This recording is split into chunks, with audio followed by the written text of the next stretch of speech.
Assalamualaikum, halo semuanya, selamat datang di Zata Edu Channel.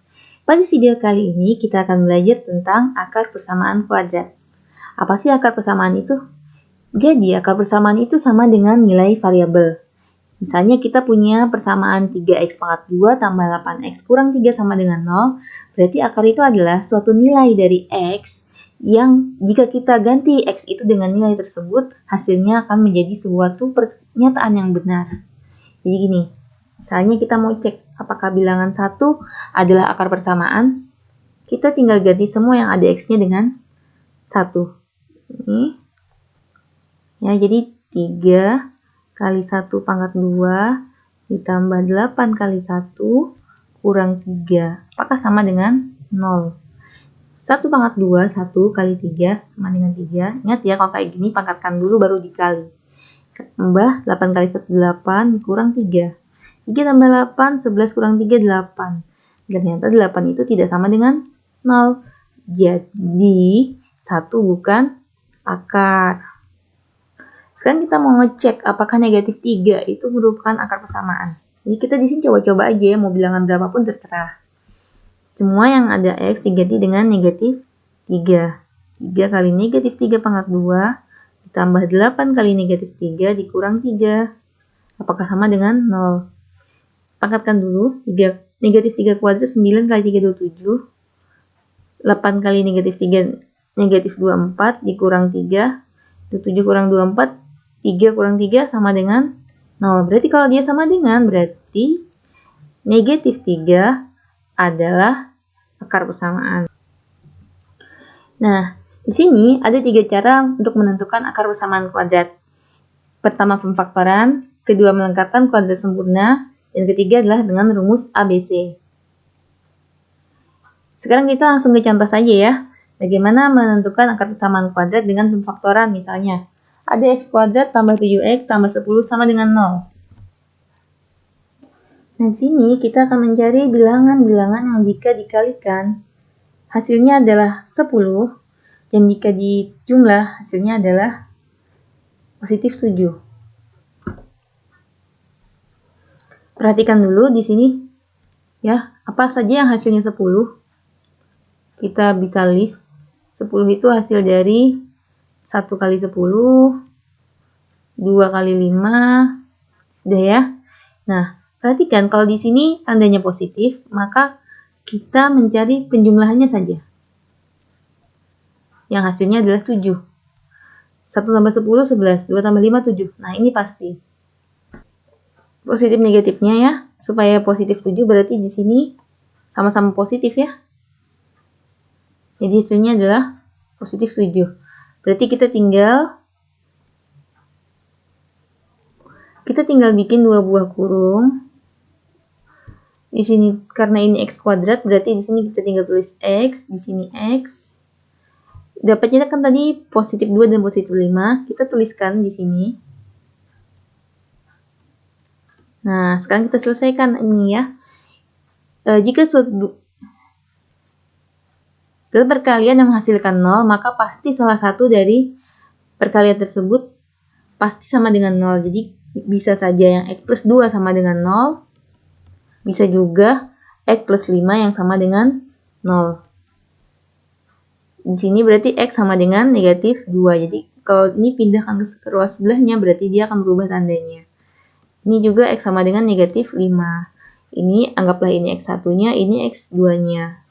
X di sini adalah akar persamaan dari x kuadrat tambah 7x tambah 10 sama dengan 0. Ini adalah cara pemfaktoran. Sebelum saya lanjutkan video ini, klik like dan subscribe bagi yang belum, agar saya tambah semangat bikin video pembelajaran lainnya, dan channel ini bisa berkembang lebih baik lagi. Jangan lupa aktifkan loncengnya untuk mengetahui video-video terbaru dari Zata Edu Channel. Silahkan share ke media sosial, Facebook, Instagram, dan share juga ke grup WA kalian. Dan bila ada pertanyaan seputar konten di video ini, silahkan ketik pada kolom komentar di bawah. Sekarang bagaimana cara melengkapkan kuadrat sempurna? Langkah yang kita lakukan adalah bagaimana membuat koefisien x kuadrat ini supaya 1. Nah, karena di sini sudah 1 koefisiennya, berarti kita skip langkah tersebut. Kemudian, semua suku yang punya variabel di ruas kiri dan suku yang berupa angka di ruas kanan. Lihat yang ada angkanya ini kita pindah ke ruas kanan. Jadi di sini bersisa X kuadrat ditambah 7X. Ini pindahkan ke sebelahnya menjadi sama dengan negatif 10. Kemudian, yang ada variabel X saja ini kita bagi dua koefisiennya, kita tambahkan di ujung. Jadi gini ditambah 7 per 2, kemudian kuadratkan. Maka otomatis yang di sebelahnya juga harus ditambah dengan 7 per 2 pangkat 2, supaya seimbang kanan dan kiri ya. Lalu, nah hasil dari ini nanti akan sama dengan X tambah 7 per 2 pangkat 2, 7 per 2 dari yang di ujung tadi. Nah yang sebelah sini kita harus selesaikan dulu. Negatif 10 ditambah 7 per 2 pangkat 2 itu 7 kali 7 49 per 4. Di sini kita harus samakan dulu penyebutnya. Ya. Jadi kalau 4 di sini negatif 10 per 1 anggap. 1 dan 4 itu KPK-nya berapa? Oh 4 ya. 4. Jadi 4 bagi 1 kali negatif 10. 4 bagi 1 4 kali negatif 10 negatif 40 ditambah 49. Di sini tetap ditulis sama dengan di atasnya. Negatif 40 ditambah 49 hasilnya adalah 9 per 4. Sekarang di sini ada pangkat 2. Ini sudah selesai ya. Kita tinggal menarik akar dari 9 per 4. Akar dari 9 per 4. Jangan lupa plus minusnya. Berarti di sini X plus 7 X tambah 7 per 2 sama dengan positif negatif akarnya adalah 3 per 2. Nah kita pisahkan dulu X plus 72. X plus 7 per 2 sama dengan 3 per 2 yang positif. Atau X tambah 7 per 2 sama dengan negatif 3 per 2 yang negatif. Jadi kita pisah yang positif sebelah sini, yang negatif sebelah sana. Kemudian berarti X sama dengan 3 per 2 dikurang 7 per 2. Yang di sini X sama dengan negatif 3 per 2 dikurang 7 per 2. Jadi pindahkan ke ruas sebelahnya, maka tandanya akan berubah ya. Ini hasilnya X1 sama dengan 3 kurang 7. Kita bisa langsung ya, soalnya dia udah sama penyebutnya. 3 kurang 7 negatif 4 per 2. Sama dengan negatif 2. Atau X2-nya negatif 3 dikurang 7 sama dengan negatif 10 ya. Per 2 sama dengan negatif 5. Nah, ini baru kita dapatkan akar-akar persamaannya. Memang, cara melengkapkan kuadrat sempurna itu lebih ribet dari pemfaktoran pada umumnya. Tapi, kembali lagi kepada kita yang mana kita enak menggunakan caranya. Selanjutnya, cara dengan rumus ABC. Rumus ABC itu rumusnya adalah X1,2 negatif B plus minus akar D per 2A. Kita cari dulu D-nya ya. Apa sih D itu? D itu adalah diskriminan. Rumus dari D adalah B kuadrat min 4AC. Di sini kita tentukan A-nya sama dengan 1. Ini ya, ini 1 ya sebenarnya. Kemudian B-nya sama dengan positif 7. Dan C-nya sama dengan positif 10. Jadi, masukkan B-nya positif 7 dikurang 4 kali A kali C sama dengan 7 kuadrat 49 dikurang 4 kali 1 kali 10 40. 49 kurang 40 itu 9. Kalau sudah begini kita tinggal masukkan ke rumus ABC. Min B berarti min B-nya 7 positif plus minus akar 9 per 2 kali A-nya adalah 1. Berarti X12 berarti negatif 7 plus minus akar 9 3 per 2. Kita pisahkan ya. Jadi X1 sama dengan kita ambil X1 itu yang positif 3-nya. Kita selesaikan dulu. Negatif 7 tambah 3 negatif 4. Negatif 4 bagi 2 negatif 2. Atau X2 itu yang negatif 3. Negatif 7 dikurang 3 per 2.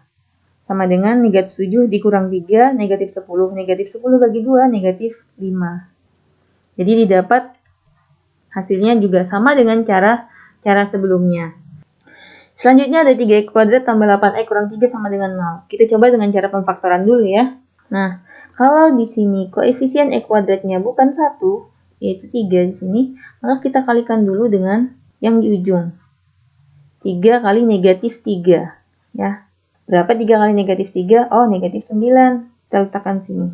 3 dikali negatif 3 hasilnya adalah negatif 9. Cari yang bilangan, jika dikalikan hasilnya negatif 9, jika dijumlah hasilnya positif 8. Perhatikan kalau di sini tandanya kurang berarti itu pasti selisih.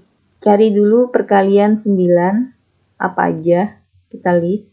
1 kali 9, 3 kali 3, habis ya. Supaya hasilnya itu 8, pasti selisih ya.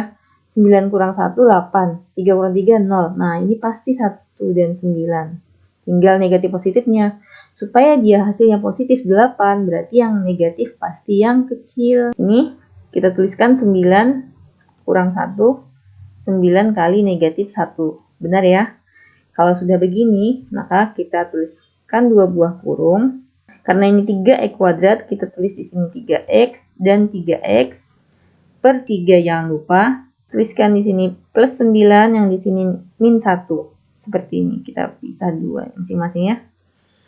Sekarang kita cari yang mana yang sama-sama habis dibagi 3. Kita lihat, oh berarti yang ini kita bagi 3. Hasilnya adalah 3 dibagi 3, 1x, plus x saja, plus 9 bagi 3, plus 3. Harus keduanya dibagi. Jadi, kali 3x min 1 sama dengan 0. Ingat, kalau ada perkalian yang hasilnya 0, pasti salah satunya hasilnya pasti 0. Bisa jadi x plus 3 yang sama dengan 0. Bisa jadi 3x min 1 yang sama dengan 0. Kalau x plus 3 sama dengan 0, berarti x satunya sama dengan pindahkan luasnya min 3. Kalau begini berarti x sama dengan pindahkan 1 per 3. Ini x2-nya. Jadi akar-akarnya adalah negatif 3 dan 1 per 3. Selanjutnya kita gunakan cara melengkapkan kuadrat sempurna. Pertama, ingat kita harus bikin supaya koefisien x kuadrat ini adalah 1. Karena di sini 3, berarti kita harus bagi 3 semua. Jadinya x pangkat 2 plus 8 per 3, karena 8 bagi 3 tidak habis ya. Min 3 bagi 3 min 1, sama dengan 0. Lalu kita buat semua suku yang punya variabel itu di sebelah kiri, dan yang ada angkanya saja ini, seperti ini, itu di sebelah kanan. Jadi x kuadrat tambah 8 per 3. X sama dengan pindah jadi positif 1. Lalu, jika kita lihat yang ada variabel X ini, kita bagi 2 ini, 8 per 3 bagi 2, hasilnya adalah 8 per 6. Kita tuliskan X kuadrat tambah 8 per 3X tambah 8 per 3 bagi 2 itu gini ya ceritanya. 3 bagi 2. Tuh kan kalian kalikan saja yang di bawah, jadi 8 per 6. 8 per 6 pangkat 2 sama dengan 1. Ini juga wajib ditambahkan 8 per 6 pangkat 2 ya, supaya ruas kanan dan ruas kiri seimbang. Kemudian ini kita bisa menyederhanakannya menjadi x tambah 8 per 6 pangkat 2. Ini senilai dengan yang di atasnya. Sama dengan ini, kita kuadratkan dulu 8 kuadrat 64 per 36. Lalu kita samakan penyebutnya per 1 ya. 36 bagi 1 kali 1 sama dengan 36, tambah 64, ini tetap. Lalu kita jumlahkan 100 per 36. Kita tarik akar sekarang, x plus 8 per 6 sama dengan akar pangkat 2 dari 100 per 36, plus minus ya, jangan lupa. Jadi x plus 8 per 6 sama dengan plus minus 10 per 6. Kita pisahkan, x1 sama dengan, kita ambil yang positif, ini pindahkan ke sebelah kiri jadi negatif 8 per 6, hasilnya adalah 2 per 6, sederhanakan menjadi 1 per 3. Lalu x2, kita ambil yang negatif, 10 per 6, ini pindahkan ruas, jadinya negatif 8 per 6. Negatif 10 dikurang 8, hasilnya adalah negatif 18 per 6, sama dengan negatif 3. Sama dengan yang tadi kan, cuma caranya berbeda. Silahkan kalian pilih cara mana yang menurut kalian paling mudah. Sekarang kita mau pakai rumus ABC lagi. Ingat, kalau rumus ABC kita tentukan dulu yang mana ABC-nya. Ini A sama dengan 5, Ini B, ingat negatifnya harus ikut. Sama dengan negatif 2, ini C sama dengan positif 1. Kita cari D-nya dulu ya. D-nya rumusnya apa? B kuadrat min 4AC. Sama dengan B-nya negatif 2. Jangan ditinggal negatifnya. 4A kali 5, C-nya 1. Negatif 2 kuadrat, 4 dikurang 4 kali 5, 20 kali 1, 20. 4 kurang 20 sama dengan negatif 16. Nah ini. Lalu kita tuliskan rumus ABC-nya. Min B plus minus akar D per 2A. Jadi X1 2 sama dengan min B-nya negatif 2 plus minus akar negatif 16 per 2 kali 5. Jika ada negatif ketemu negatif berarti dia langsung berubah jadi positif. Plus minus. Nah, akar negatif 16 itu tidak sama dengan akar 16 ya. Kalau akar negatif 16 kita tidak boleh menarik akarnya. Ini kalau ada akar dari negatif 16, ini akan menjadi sebuah bilangan imajiner 4i. I itu artinya sebuah imajiner. Jadi misalnya lagi ada negatif 36, itu berarti 6i ya. Jadi kita tuliskan di sini 4i. Per 2 kali 5, 10. Kita pisahkan X1 sama dengan yang positif kita ambil per 10. Kita selesaikan dulu. Kita bagi 2 masing-masing boleh. Karena kita tidak bisa membagi dengan 10 ya. Kita bagi 2 semuanya. 2 bagi 2, 1. Tambah bagi 2, 2i. Bagi 2, 5. Oke. Atau X2-nya 2. Kita ambil yang negatif. 4i per 10. Sederhanakan menjadi 1 dikurang 2i per 5. Oke. Semoga bisa dipahami ya. Ketiga cara ini punya kelebihan dan kekurangan masing-masing. Dan memang saya lebih suka cara pemfaktoran. Hanya saja ada persamaan tertentu yang tidak bisa difaktorkan sehingga harus menempuh jalan rumus ABC atau juga mungkin jalan melengkapkan kuadrat sempurna. Oke, semoga yang menonton video ini mendapatkan ilmu yang bermanfaat dari video saya. See you on the next video. Assalamualaikum.